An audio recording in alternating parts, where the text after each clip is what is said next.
Ketika sedang berjalan menyusuri pantai, seorang laki-laki mendapati seorang anak kecil sedang menggali. Pada waktu ia mendekati anak itu dan dia bertanya, "Apa yang sedang kau lakukan, nak?"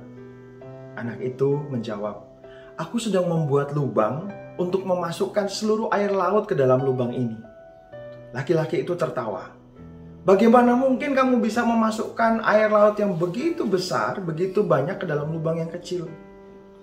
Lalu anak itu menjawab, "Demikian juga ketika engkau berusaha memasukkan Allah yang begitu besar dengan segala misterinya ke dalam pemahamanmu, logikamu yang begitu kecil dan terbatas."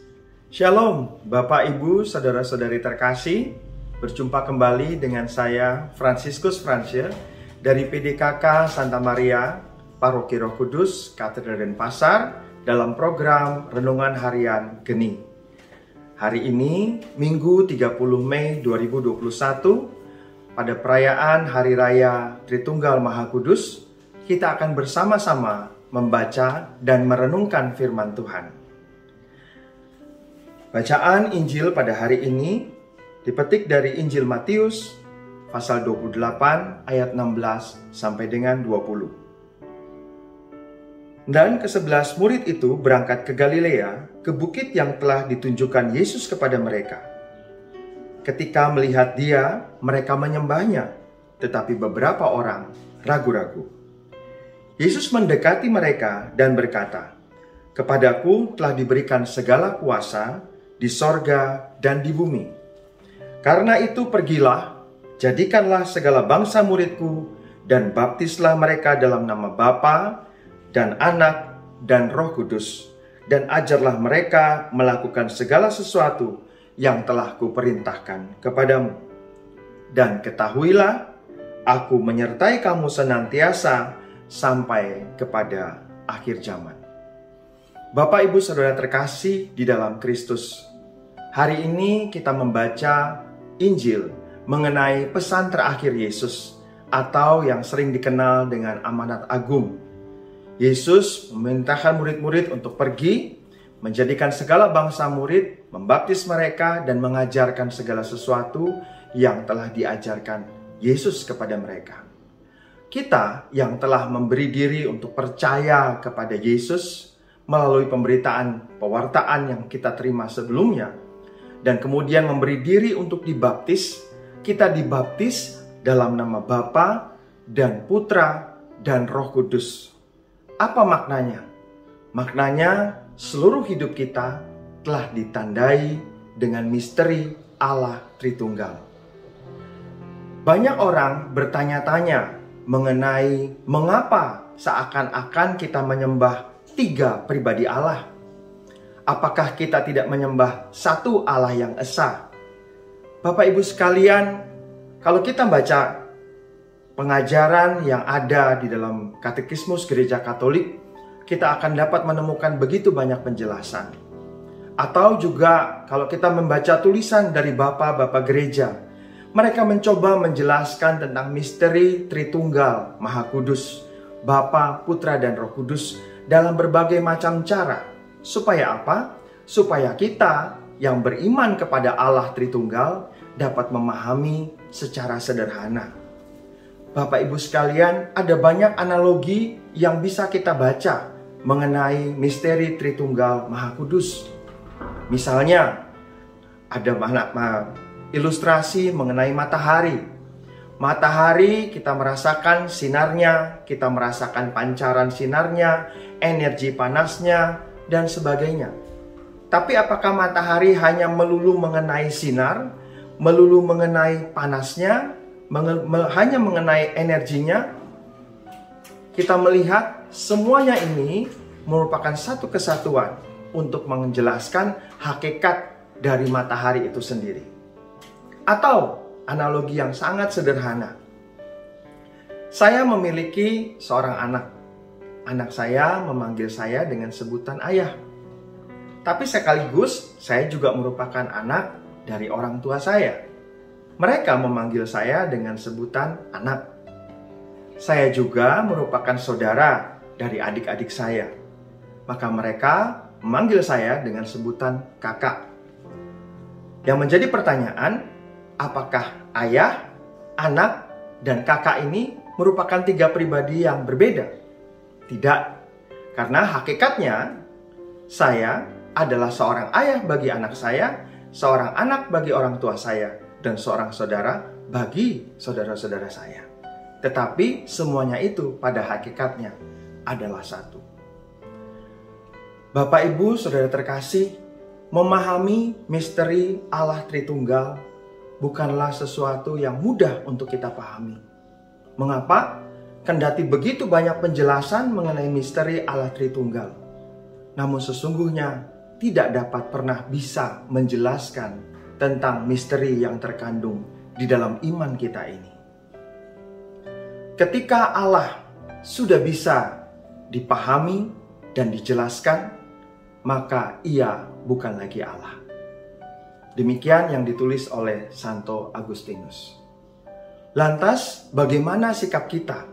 Bagaimana kita melihat misteri Allah Tritunggal dalam kehidupan beriman kita sekalian? Ada satu hal yang menarik kalau kita melihat dalam kehidupan beriman bangsa Israel. Di dalam bacaan pertama, kita melihat bagaimana Allah yang begitu besar, begitu agung, begitu mulia, dan mengandung berbagai macam misteri yang tidak bisa kita mengerti dengan logika kita semata, tetapi telah menghadirkan dirinya bagi bangsa Israel.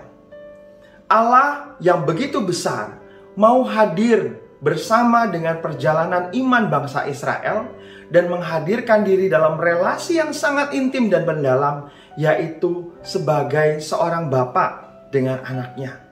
Dalam bacaan suci kita melihat bagaimana Allah mengasihi bangsa Israel. Bagaimana Allah menghadirkan diri sebagai bapa yang mengajari anaknya berjalan. Kalau kita melihat bacaan yang lain, kita melihat bagaimana Allah menyebut bangsa Israel itu adalah milik kesayangan Allah. Demikian juga dengan kita sekalian. Kita ini adalah milik kesayangan Allah, dan Allah mau menghadirkan dirinya dalam relasi yang sangat mendalam, yaitu sebagai bapa di dalam kehidupan kita. Namun yang menjadi pertanyaan, apakah kita sudah sungguh-sungguh mengalami kasih bapa di dalam kehidupan kita? Karena kasihnya begitu besar atas kehidupan manusia, atas kehidupan saya dan Anda sekalian. Ketika kita hidup di dalam dosa, terikat di dalam dosa dan berbagai macam keterikatan, Allah mengasihi manusia, Allah mengasihi kita sekalian. Di dalam puncak kasihnya bagi kita sekalian, Allah mengutus Yesus. Yesus adalah perwujudan kasih Allah Bapa bagi kita sekalian. Di dalam kitab Ulangan dikatakan bahwa Allah mendengar umat Israel dalam jeritan mereka ketika mereka berada di Mesir. Pada waktu itu Allah datang membebaskan bangsa Israel. Allah datang menyelamatkan bangsa Israel. Hal ini pula yang kita alami di dalam diri Yesus yang datang ke dunia ini menyelamatkan dosa manusia, termasuk dosa saya, dosa Anda, dosa kita sekalian. Bapak, Ibu, Saudara terkasih dalam Tuhan Yesus Kristus, misteri Allah Tritunggal sekali lagi tidak begitu mudah kita pahami, tetapi yang luar biasa, Allah yang begitu besar mau datang menyediakan diri, menjalin relasi, mengambil inisiatif di dalam kehidupan kita, supaya kita dekat dengan Dia, supaya kita bisa mengalami kehadirannya yang nyata di dalam kehidupan kita. Lalu, apa yang dapat kita lakukan sebagai ucapan syukur atas kasih karunia yang dianugerahkan Allah ke dalam kehidupan kita melalui iman percaya kepada pribadi Tritunggal Maha Kudus? Karena Yesus telah datang membebaskan kita dari dosa-dosa, Dia naik ke surga dan menganugerahkan Roh Kudus-Nya. Maka sebagai salah satu cara untuk membalas pemberian hidup Allah ke dalam hidup kita, kita pun mau memberikan hidup kita kepada Allah untuk dipimpin oleh Roh-Nya.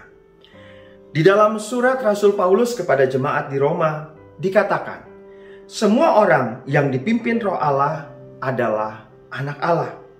Sebab kamu tidak menerima roh perbudakan yang membuat kamu menjadi takut lagi, tetapi kamu telah menerima roh yang menjadikan kamu anak Allah.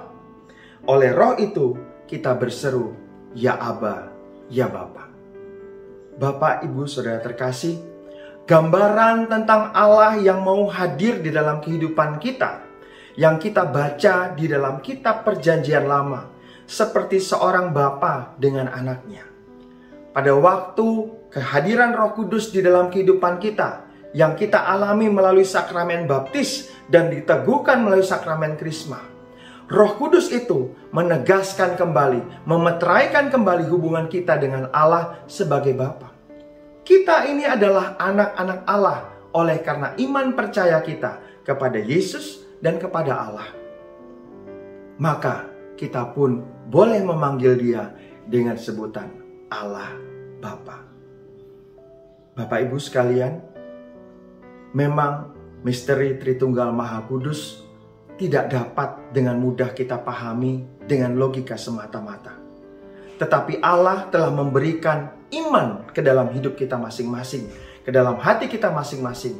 Maka dengan iman itu kita bisa mengalami, bukan hanya mengerti, tetapi mengalami sungguh-sungguh kehadiran Allah di dalam kehidupan kita.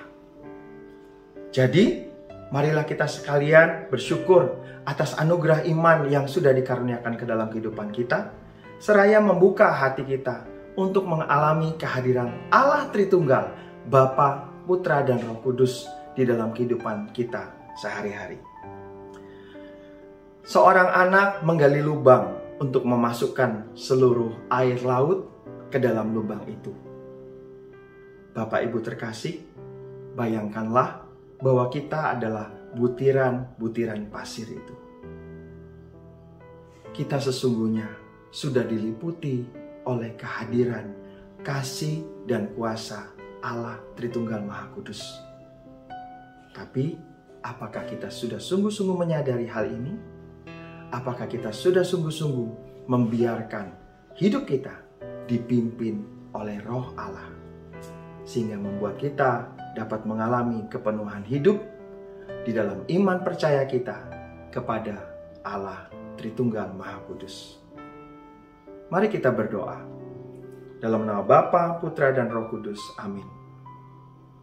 Ya Allah, Bapa, Putra, dan Roh Kudus, kami bersyukur untuk kasih karunia-Mu di dalam kehidupan kami, sehingga Engkau mengaruniakan iman percaya kepada kami dalam menerima misteri Tritunggal Maha Kudus, Bapa, Putra, dan Roh Kudus.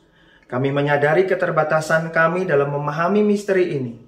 Namun sekaligus kami bersyukur bahwa Engkau yang besar dan mulia dan tidak terpahami itu mau hadir dalam kehidupan kami sebagai Bapa, sebagai penyelamat, dan sebagai penolong yang menyertai langkah-langkah kehidupan kami. Bantulah kami dengan kekuatan rahmat-Mu untuk senantiasa menyediakan diri, membuka hati untuk mengalami kehadiran-Mu yang nyata, sehingga dengan demikian kami dapat menjadi saksi kebaikan-Mu bagi sesama di sekitar kami. Amin. Dalam nama Bapa, Putra, dan Roh Kudus. Amin. Tuhan Yesus memberkati.